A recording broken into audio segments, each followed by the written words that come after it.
You did all the measurements, so you know exactly. Awesome.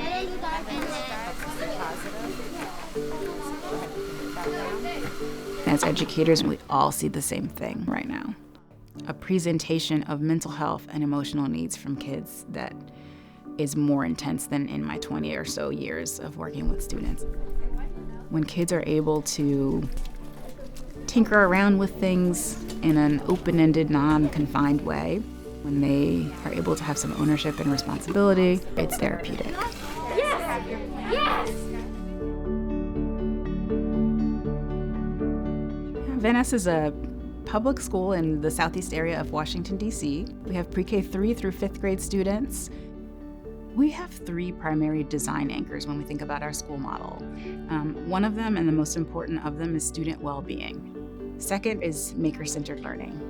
And then lastly, student as autonomous learner. 2, 4, 6. When you give them autonomy and choice, they are so much more motivated to engage in the learning. There is a makerspace in every classroom. It's the part of the room where kids can go and tinker and create. They can respond to challenges. And it is the place where all of our ideas around getting kids into a growth mindset, where they're understanding that mistakes and failure are opportunities to learn and grow.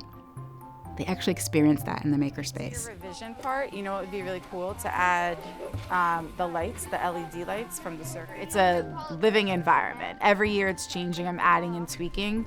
We're in such a stressful time right now where students are experiencing more trauma in their lives that I kind of have to build on just more simple, like joyful moments in the classroom.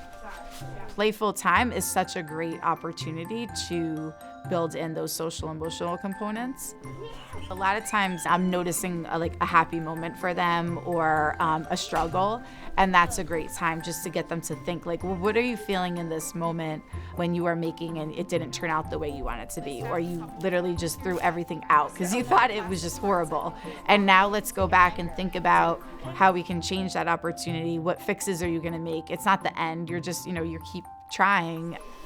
That means Jake needs to finish up the script. Okay, David. So 3 boys that love the Makerspace came to me asking to do more projects with the 3D printer. They decided they wanted to make props. They like to write, and they wanted to create a play. That was all their choice. Oh, we're making a play. It's like a light and dark balance play. So they got their peer feedback today from 2 other students who are really helpful. When you gave all the backstories on every character, that's really smart. And that's part of the process. We always try to phrase it as being helpful, kind, and specific. And then it takes practice. A suggestion, maybe spend a little bit more time on how Apollo broke his sword. There's so much laughter just seeing them be silly with each other. They're still doing it in a structured way, like they're typing, they're editing, they're emailing me their papers, they're getting feedback. So even though it is a formal process, there's still that creativity spot where they can come up with their own play. Seeing those moments and examples definitely indicate that there's joy in this and that it's something that they look forward to.